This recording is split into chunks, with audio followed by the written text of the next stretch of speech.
They got a box office disaster. I've been warning you about Captain America and how some of the numbers weren't looking so good.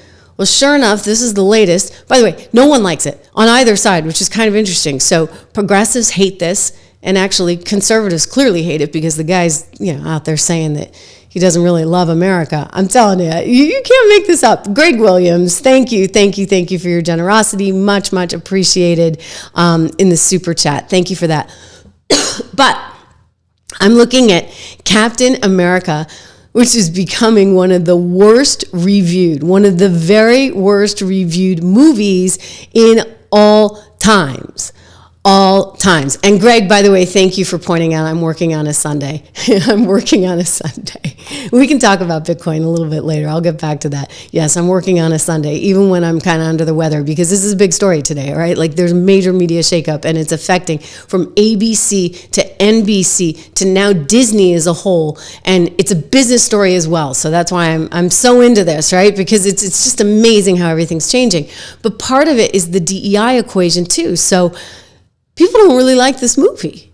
Captain America has just become one of Marvel's worst reviewed films amid protests from both progressives and conservatives. So the progressives are saying, like, this is just a boring movie. It totally stinks. Like, it's no good. The plot line, this, that, and the other. And then you've got conservatives that are like, well, wait a second. This guy, he just said that Captain America doesn't really represent America. Well, they're not into that. This is Brave New World facing a huge problem at the box office. It's like a box office free fall.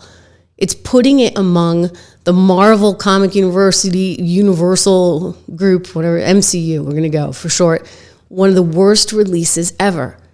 And Bob Iger has already said he wanted to change that. He doesn't want these things failing. Take a look at this piece in Forbes. Okay, so it got a really bad score in terms of its reviews, 53% on Rotten Tomatoes.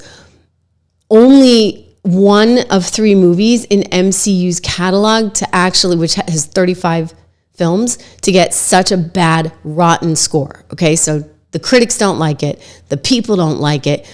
And then you go down, it says the movie's poor reviews come on the heels of Disney CEO Bob Iger stating on an earnings call last year that Disney, particularly the MCU, would reduced output and focus more on quality after several films, including the Marvels, failed to make a dent at the box office and received middling reviews.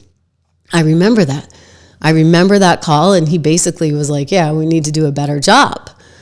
And yet they're not doing a better job. And you kind of wonder, is it because they tried to go too woke?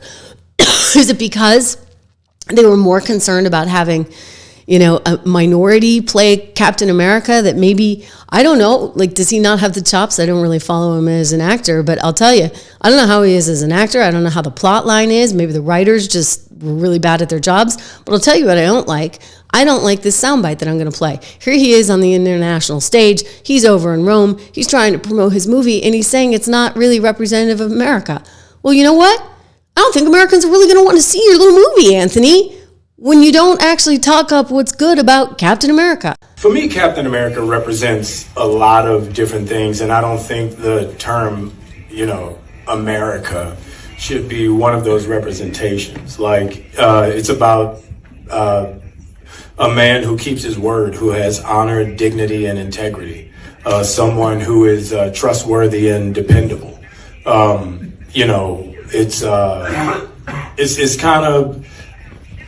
This is kind of like an aspect of a dream coming true. When I was a kid, all of us as actors, I believe, want to get back to that day before someone told you no. When you look out your door and you see a 5-year-old kid with a stick and he's slaying dragons to save the princess in the tower, that kid really believes there are dragons out there. That stick is really a sword and he's really trying to save that princess. And then one day somebody told him, no, there are no dragons, that's not a sword, and that princess is not there. And all of his little dreams were dashed. So, as an actor, I feel like our job is to get back to the day where we see that dragon and we slay that dragon to save that princess.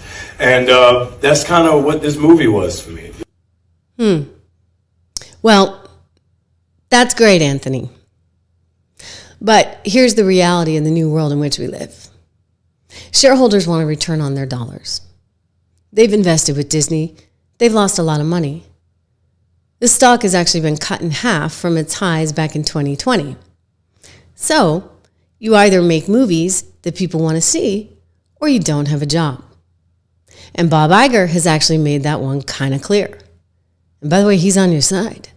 He likes all this DEI stuff, but he's a realist because he knows he's not going to have a company if he doesn't actually produce some profits. He already had Nelson Peltz breathing down his back. Nelson Peltz, the activist investor who tried to take over the company.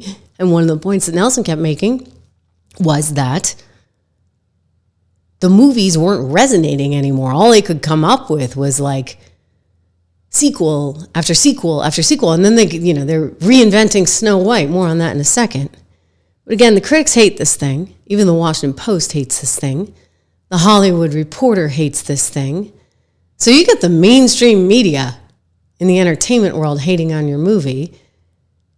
I don't think this guy's going to get a sequel. I'm going to go out on a limb. I don't think he's going to get a sequel. By the way, he knows he's not going to get a sequel. He knows he's not going to get a sequel. He's actually said that to Esquire magazine. Steve Frischman, thank you. Good to see you in the house today. He knows he's not going to get a sequel.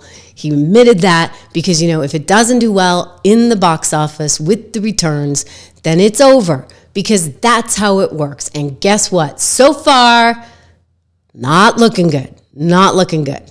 Okay, just not looking good. You know what is looking good? My portfolio. My portfolio, 3 of them. American Resilience, Inflation Protection, Income Builder. Go check out 76research.com for more. You can get all of these names, 10 to 15 stocks in each one.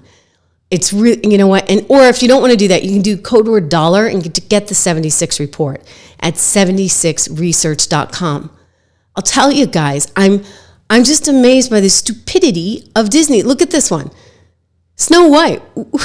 I mean, they're going from bad to worse. The film division, Disney is like totally clueless. So they keep coming up with these sequels and they keep ruining the sequels. It's like, no, but it was a beautiful story and it was a love story and the prince rescues her. And what's wrong with that? Apparently, there's a lot wrong with it, according to the new remake of Disney and Rachel Zegler, who now plays Snow White, who, by the way, prides herself on being a Hispanic actress above all else. I don't think she even speaks Spanish, but whatever. Yo hablo español. Probably better than Rachel, even though I'm just an Irish girl from New Hampshire. Anyway, Rachel Zegler is the new Snow White, but she was cast at a time when Disney was all about DEI, right? The DEI. Well, now they've dumped 2 of their DEI programs. They're 2 key programs.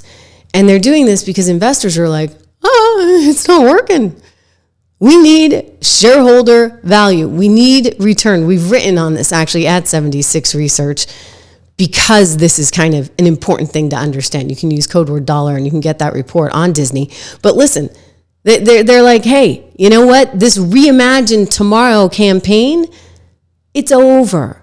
Shareholders are like, no more. So they've gotten rid of the DEI section in its 2024 SEC 10K report. This is according to a new regulatory filing. And they're basically getting rid of it all from their website as well. I mean, look, a couple things going on. One, investor pressure because they're not making the money that they should right now because they have focus on other things. And then the other thing is that they would actually be in violation of federal law and the Constitution because if you're hiring people just based on these external factors like the color of their skin, then you're actually not necessarily hiring the best people. And so that in and of itself is discriminatory. Anyway, one of the people that they hired before they got rid of DEI was Rachel Zegler for this Snow White. And it's amazing because people really hate this movie already. Like the trailer just came out on YouTube and check this out. It's got more than 1 million dislikes. And I think that's a record for YouTube. Like a huge record. I just went through and I was looking at some of the comments which were super funny. And people are like, oh my gosh, I can't even believe I wasted that time watching this trailer. They're really not into it. The poison apple is the real hero of this movie. Mirror, mirror on the wall. Ooh, I missed that one. What did they say? They're basically like, forget about it. Forget about it. Don't go and see this. They finally did it. They made a movie that nobody actually wants to see. So Disney is in a bad position. We'll see how this one does, but I don't think this is a good sign, right? When you get that many dislikes on YouTube. Reminder, like this video. Okay, we want all the likes. I got a few dislikes. How could I get any dislikes? What are those haters out there doing?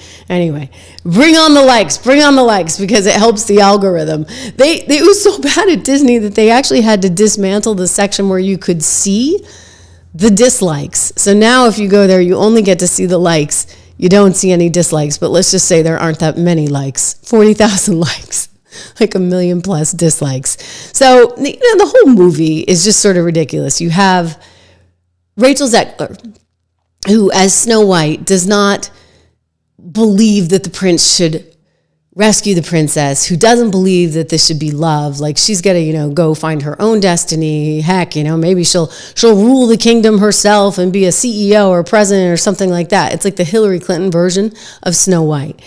And people are like, come on, like it's Snow White. And you know what? There's something kind of special about being rescued. Okay. I'm just gonna say that. I'm gonna, like maybe it's not so PC, but I'm also gonna say there's something extremely special about love. And like, if you don't have someone to share your life with, if you don't have your own version of Prince Charming, and I'll say the same thing for a guy. Like if you don't have your Snow White or Sleeping Beauty or whoever, Cinderella, like if you don't have your own fairy tale, then what do you have? You're just going through the motions here. Who you partner with in life is sort of everything. And it's kind of the one thing you can sort of control, right? It's a big decision. And we should think hard about it and we should value it. And I don't want to listen to the likes of some little 2-bit, what is she, quasi-Spanish, pretend Spanish girl from New Jersey who had a starring role in her musical theater high school production that somehow launched a career for herself in Hollywood because she's part of the whole woke police. I'm not going to take love advice from her. No one should. And I don't know what this script is, but the way she's carried on about it, it certainly doesn't seem like a traditional Snow White. And by the way, like you lost me here, for goodness sakes. Mirror, mirror on the wall. I think you get a lying mirror, shall we say, if you want to try and convince me that Rachel Zegler is somehow hotter, prettier than one Gal Gadot. Like game over, you lost me, right? You just lost me, okay? Gosh, unbelievable stuff, right? 76 research, I told you, don't forget. I know, am I getting annoying about that? It's just that I created it for you guys. And, I've had so many people over the years say to me, hey, what do I invest in? How do I invest? And so I teamed up with Rob because I was like, we have to do this. Like, it's just important to me. And I want to be able to offer people something because I know how scary it can be and navigating all of that. And listen, I think that there's a lot of opportunity coming ahead. This is a MAGA revolution. It's going to be an economic revolution. And you want to be part of it in some way, shape, or form. So I'm sorry if I get annoying. It's actually not an ad or anything like that. It's my thing, and I want to share it with you, and I'm proud of it.